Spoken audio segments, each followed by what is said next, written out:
अगर हम complete electrical machine की बात करें तो उसमें सिंक्रोनस मशीन एक ऐसी मशीन है जिसमें बहुत सारे फॉर्मूलेज होते हैं जो हमें याद रखने पड़ते हैं। ऐसा नहीं है कि इंडक्शन मशीन या डीसी मशीन में या ट्रांसफार्मर में फॉर्मूलेज नहीं होते हैं, होते वहाँ पर भी हैं, बट कंपेरेटिवली कम होते हैं। तो इसीलिए सिंक्रोनस मशीन को मैंने कंप्लीटली एक ही स्लाइड के अंदर मैं आपको माइंड मैप टेक्निक के थ्रू सिंक्रोनस मशीन का जितना भी टॉपिक है, जितने भी उसके सब टॉपिक्स हैं, जितने भी उसके फॉर्मूलेज हैं, सब आपको एक ही स्लाइड पे दिखाऊंगा, ताकि आपको ऐसा लगे कि सिंक्रोनस मशीन वैसे तो अगर देखा जाए तो काफ़ी बड़ी है, बट अगर हम इस टेक्निक के थ्रू अगर हम देखें तो सिंक्रोनस मशीन फिर हमें बहुत ही इजी लगेगी। उसके जो फॉर्मूलेज हैं जो हम एक्चुअली में जो हमें याद नहीं रहते, तो एक जगह पर आने के बाद में हम कंपेयर कर पाते हैं कि हम एटलीस्ट हमने अगर 2-4 फॉर्मूलेज भी अगर याद रखे तो फिर बाकियों को याद रखने की नीड नहीं है। कुछ कुछ चीज़ें होंगी जो मैं आपको यहाँ पर बताऊँगा। तो स्टार्ट करते हैं और माइंड मैप टेक्निक के थ्रू मैं आपको सिंक्रोनस मशीन में आज केवल सिलेंड्रिकल पोल टाइप सिंक्रोनस मशीन को हम पूरा रिवाइज करेंगे। तो चलिए स्टार्ट करते हैं। तो देखिए सिंक्रोनस मशीन की अगर मैं बात करूं और अगर मैं यहां पर हम देखें कि इसके अंदर मेनली क्या रहता है, इसकी कंस्ट्रक्शन में अगर हम देखें तो दो तरह की इसकी रोटर की कंस्ट्रक्शन होती है, एक सेलियन पोल टाइप और एक सिलेंड्रिकल पोल टाइप। सेलियन पोल टाइप की हम आज बात नहीं करेंगे, आज हम बात करेंगे सिलेंड्रिकल पोल टाइप सिंक्रोनस मशीन की।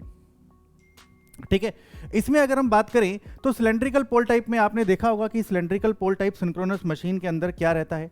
सिलेंड्रिकल पोल टाइप सिंक्रोनस मशीन में रोटर का कंस्ट्रक्शन कुछ इस तरीके से होता है, सिलेंडर टाइप का रहता है, एक्सियल लेंथ बहुत ज़्यादा होगी और ये जनरेटर और मोटर दोनों में रहेगा। ठीक है, इसमें एक जनरेटर आएगा, एक मोटर आएगा, और दूसरी जो ये मैंने इक्वेशन लिखी है इसको बोलते हैं ब्रह्मास्त्र। दैट मीन्स ये एक ऐसी इक्वेशन होती है, ना तो इसको मतलब है जनरेटर से, ना ही इसको मतलब है मोटर से, ना ही इसको मतलब है पावर फैक्टर से। मतलब चाहे मोटर हो चाहे जनरेटर हो, चाहे वो किसी पावर फैक्टर पे ऑपरेट हो रहा हो, चाहे जनरेटर है चाहे मोटर है, किसी भी कंडीशन में आप इस इक्वेशन को यूज कर सकते हो। That is I A Z S whole square V T square E F square minus 2 E F V T cos delta. कैसे आती है ये इक्वेशन? फेजर डायग्राम से आती है ये इक्वेशन, बट हमें उसकी कोई नीड नहीं है, बस आपको ये इक्वेशन पता होनी चाहिए। अगर हम जनरेटर की बात करें तो जनरेटर में जो कंटेंट रहता है वो रहता है आर्मेचर रिएक्शन, फिर मॉडलिंग, इसके बाद अगर हम बात करें तो ईएमएफ इक्वेशन, और ईएमएफ इक्वेशन का जो फेजर फॉर्म होता है, बट एक होता है उसका मैग्नीट्यूड फॉर्म, फिर पावर का फ्लो, और दूसरा कनेक्शन विद इनफाइनाइट बस बार।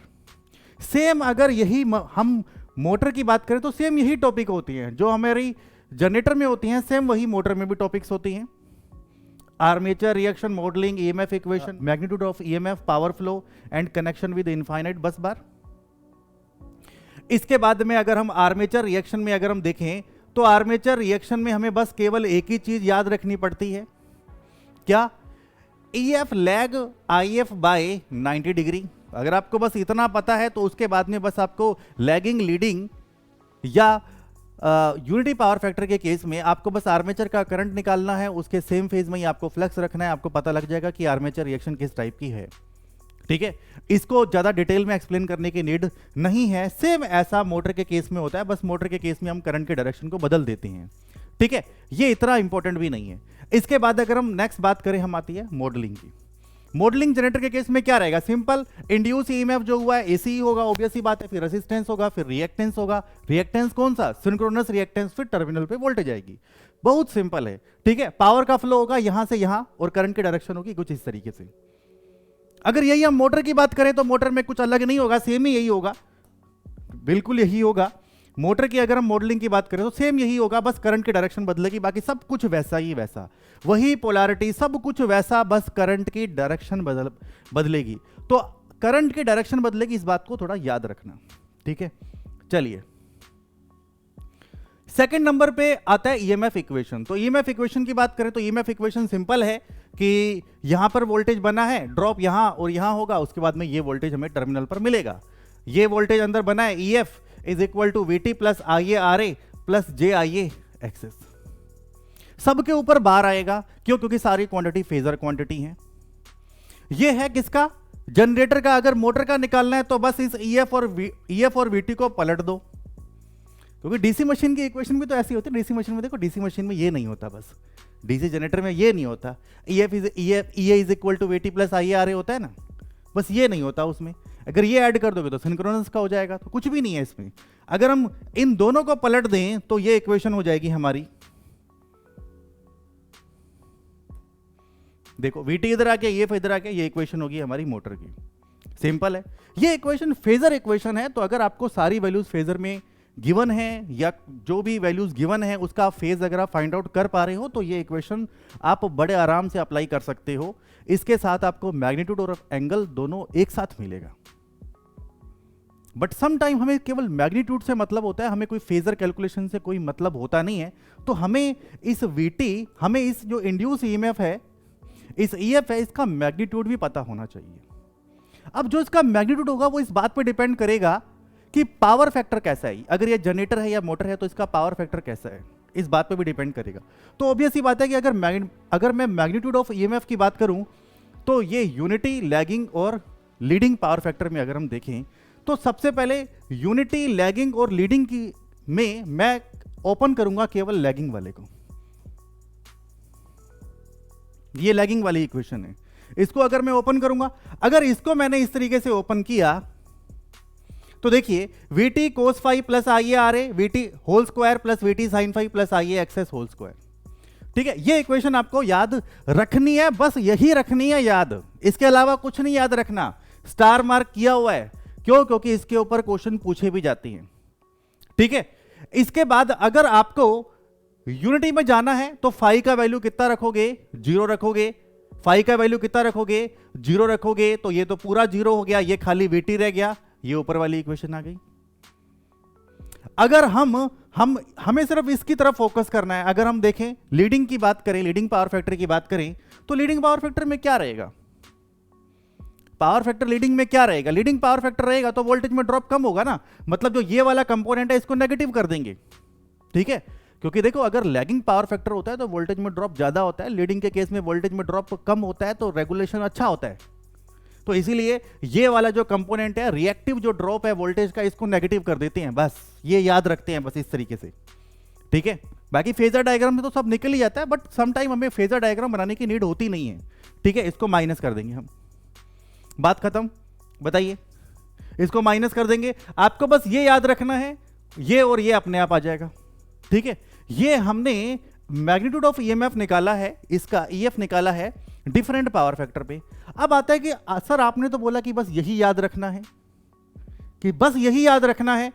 तो अगर सपोज मोटर होगा तो क्या करना है? मोटर होगा तो बस आपको कुछ नहीं करना, करंट की जगह पे, आई की जगह पे माइनस आई रखना है। क्यों? अभी आपने मॉडलिंग में देखा था कि बिल्कुल मॉडल वही था, सिर्फ करंट की डायरेक्शन बदली थी। तो इसमें आप आई की जगह पर माइनस आई रख दोगे तो गेम ओवर है। यही इक्वेशन लैगिंग के केस में मोटर की आ जाएगी।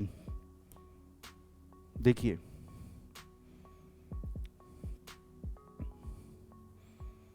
ये मैग्नीट्यूड ऑफ EMF, ये देखो, खोलो, unity power factor, lagging, leading, ये लो।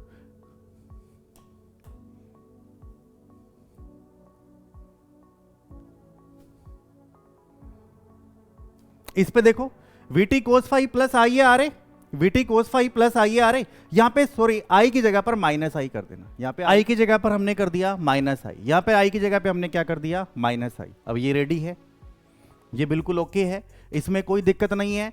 अब आपको क्या करना है? वही फंडा, अगर यूनिटी है तो फाई को 0 कर दो, फाई को 0 कर दो तो यूनिटी का केस आ जाएगा।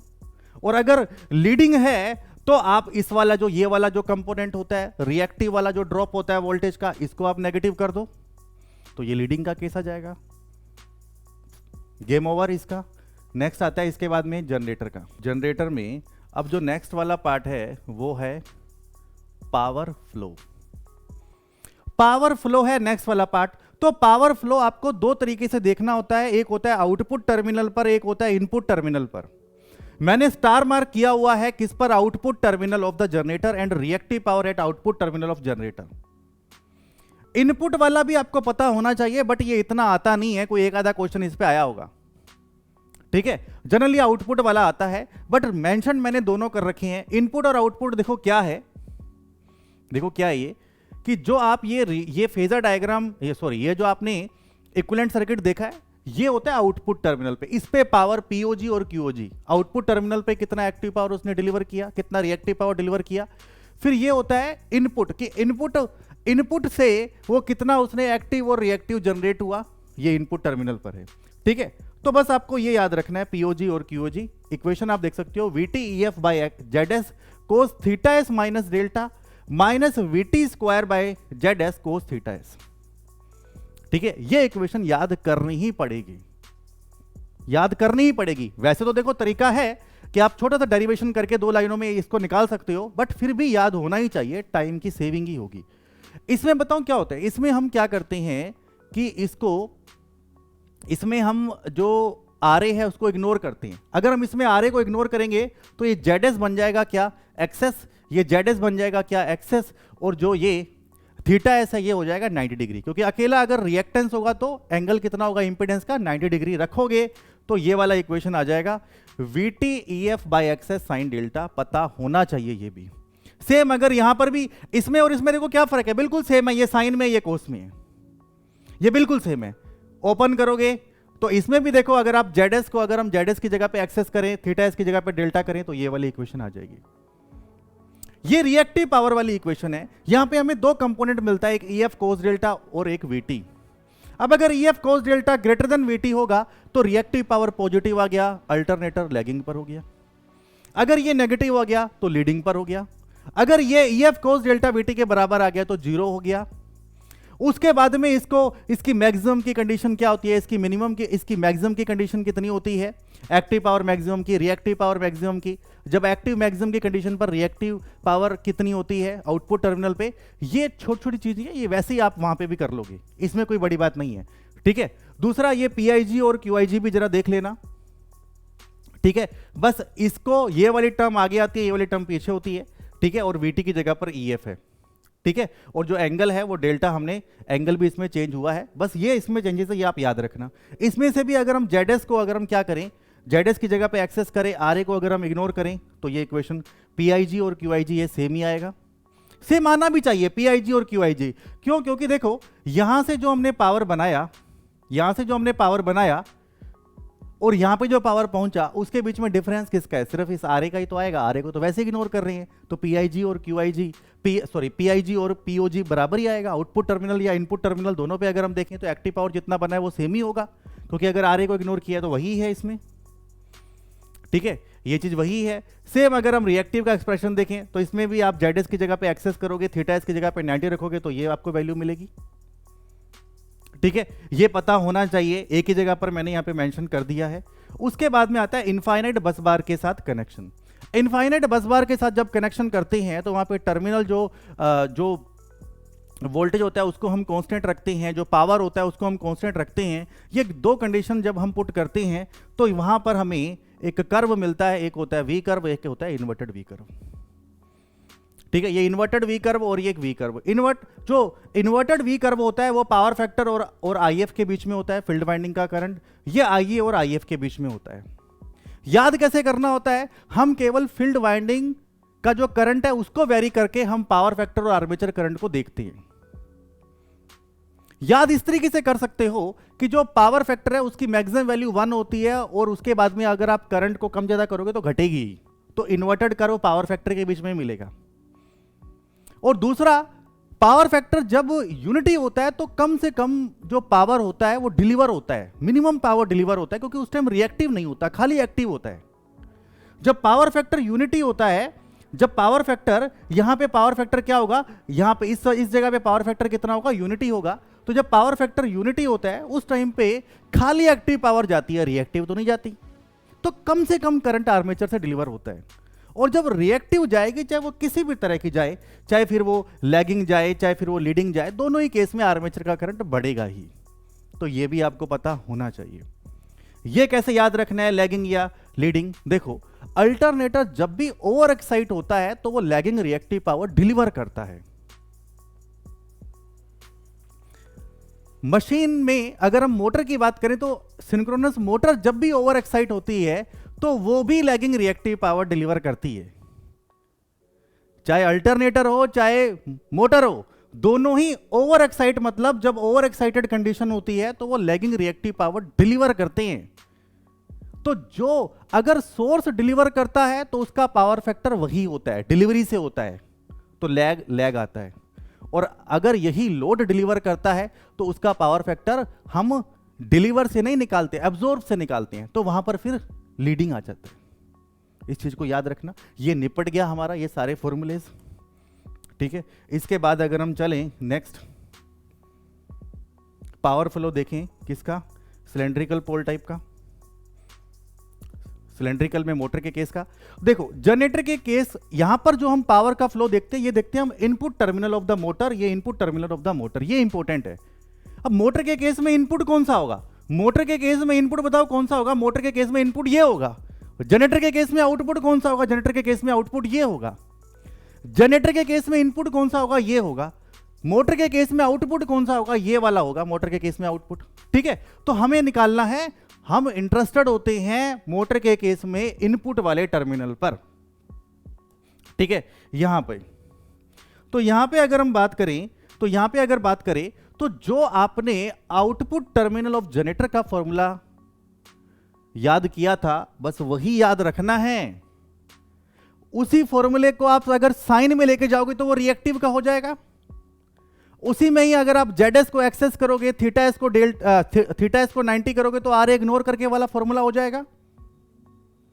अगर उसी फॉर्मूले में आप करंट को नेगेटिव, पावर को नेगेटिव कर दो और डेल्टा का एंगल चेंज कर दो, क्योंकि जब पावर का फ्लो बदलता है तो वो पावर जो रोटर एंगल है उसको ही बदलना पड़ेगा हमें, डेल्टा भी चेंज होता है, ज्यादा डिटेल में नहीं जा रहा हूं। तो अगर हम डेल्टा की जगह पर हम माइनस डेल्टा कर दें, वहां पर माइनस डेल्टा था उसकी जगह पे ए प्लस डेल्टा हो गया, और अगर पावर को हम नेगेटिव कर दें तो जो ये वाली टर्म आगे थी, ये वाली टर्म पीछे थी, तो ये वाली टर्म इंटरचेंज हो जाएंगी। तो यही हमारा इनपुट टर्मिनल पर मोटर के केस का एक्टिव हो जाएगा। रिएक्टिव निकालना है, कोस को साइन में करो, रिएक्टिव आ गया। आरए को इग्नोर करोगे वही आएगा जो आउटपुट टर्मिनल ऑफ जनरेटर का आया था, ठीक है। इसमें अगर आप जो जेडएस है, जेडएस की जगह पे एक्सेस करोगे, आरए को इग्नोर करोगे, यही फॉर्मूला आएगा, ठीक है। इस वाले फॉर्मूले में इस वाला, ये वाला फॉर्मूला और जनरेटर के केस के फॉर्मूले को अगर आप कंपेयर करोगे तो ये जो QOG और QIG में फर्क बताऊं क्या है, केवल नेगेटिव का साइन लगाना है, क्योंकि पावर उल्टा हो रहा है। मोटर के केस में ऐसे फ्लो हो रहा है, जनरेटर के केस में ऐसे फ्लो हो रहा है, ठीक है ना। सिर्फ पावर का फ्लो चेंज हो रहा है, तो इसको बस नेगेटिव करना है। अगर आपने इसको नेगेटिव किया, EF कोस डेल्टा को पहले ले आए, VT को बाद में ले आओगे, तो यही हो जाएगा किसका, जनरेटर का, ठीक है। या तो उसको ऐसे भी याद रख सकते हो कि जनरेटर में, मोटर में पहले VT टर्मिनल वोल्टेज देते हैं, EF बाद में आता है, ऐसे भी याद रख सकते हो। जनरेटर में पहले EF आता है फिर VT आता है, तो उसमें EF कोस डेल्टा माइनस VT होगा, आप ऐसे भी याद रख सकते हो। मुश्किल कुछ भी नहीं है, आप अगर 15 मिनट भी दोगे ना इसको, तो ये ऐसा याद होगा कि कभी नहीं भूलोगे, ठीक है। अब सेम अगर आपको POM और QOM, output terminal of motor और आउटपुट टर्मिनल ऑफ एक्टिव और रिएक्टिव, दोनों के फॉर्मूले देखोगे तो दोनों का फॉर्मूला यही है। इसमें भी क्या करना है, इनको चेंज करना है, इनको चेंज करना है, डेल्टा चेंज करना है और EF की जगह पर VT लगाना है। इनको चेंज कर दो, ये वाला पार्ट आगे आ जाएगा, ठीक है।